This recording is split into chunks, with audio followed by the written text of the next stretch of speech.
প্রমাণের অভাবে মুক্তি পেয়ে গেল স্বস্তিকের খুনিরা। হ্যাঁ বন্ধুরা, গীতা এলএলবি ধারাবাহিকের আজকের পর্বে ধারাবাহিকের শুরুতে আমরা প্রিয়ম্পদা চ্যাটার্জির বাড়িতে দেখতে পাই। মেয়ে নিশো বা সবাই মিলে টিপের মেহেন্দির অনুষ্ঠানে অনেক নাচ গান করে। এদিকে অসুস্থ গীতা বাইরে নাচ গানের আওয়াজ পেয়ে ধীরে ধীরে বিছানা থেকে উঠে বাড়ির দিকে আসে। অন্যদিকে অনুষ্ঠানে অঙ্কিতা এবং মেহেক উপস্থিত ছিল এবং মেহেককে ফোন করে জানানো হয় অগ্নিজিৎ মুখার্জি খুব অসুস্থ। তখনই মেহেক প্রিয়ম্পদা চ্যাটার্জিকে বলে, কাকিমণি আমাদের এখনই বাড়িতে যেতে হবে, বাবা অনেক অসুস্থ। তখনই প্রিয়ম্পদা বলে, আচ্ছা ঠিক আছে, তবে সাবধানে যেও। মেহেক ও অঙ্কিত বেরিয়ে গেলে গীতা আসে এবং সবাইকে নাচতে দেখে স্বস্তিকের সাথে কাটানো সময়গুলো হালকা করে মনে করতেই মাথা ঘুরে যায়। তখনই শোভা এসে বলে, কি ব্যাপার, তুমি কি অসুস্থ বোধ করছো?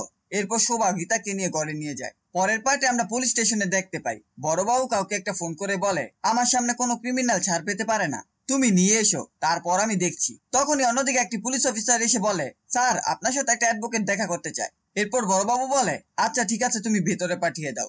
একটু পর অ্যাডভোকেট তপন চৌধুরী আসে এবং বড়বাবু জিজ্ঞেস করে কি ব্যাপার। তখন তপন চৌধুরী বলে, ক্রিমিনাল বক্সির জামিন নিয়ে এসেছি, ওনাকে ছেড়ে দিন।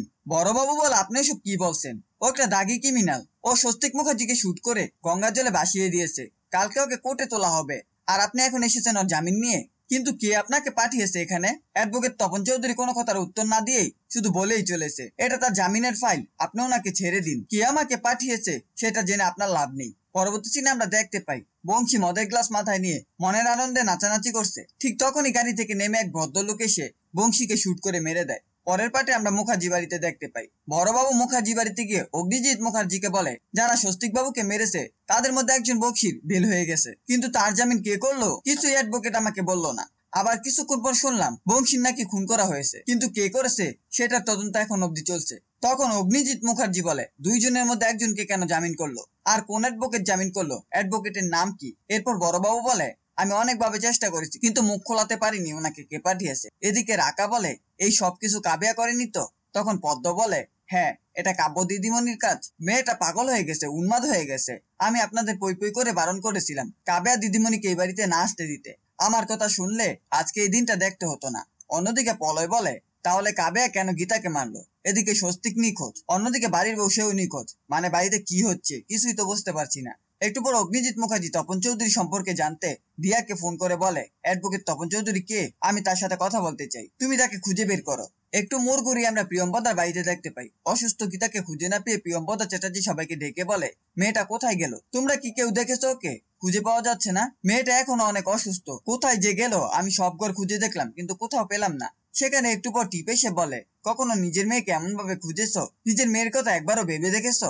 অন্য একটা মেয়েকে, তাকে চেনো না জানো না, তাকে আশ্রয় দিয়েছো, এখন আবার তার জন্যই উন্মাদের মতো খুঁজে বেড়াচ্ছ। আসলে তুমি কখনো মা হয়ে উঠতে পারোনি, তোমার তো বিজনেস, নার্সিং হোম এগুলো নিয়েই সবাই কেটে যায়, আমি তো সৎ মেয়ে। তখনই প্রিয়ম্পদা চ্যাটার্জি টিপকে বলে, তুমি এসব কি বলছো? তুমি কখনো আমার মনের মতো হয়ে উঠতে পারোনি। একটু পরে দেখানো হয় গীতা খাটের কলের সাথে গুটি সুটি মেরে বসে আছে।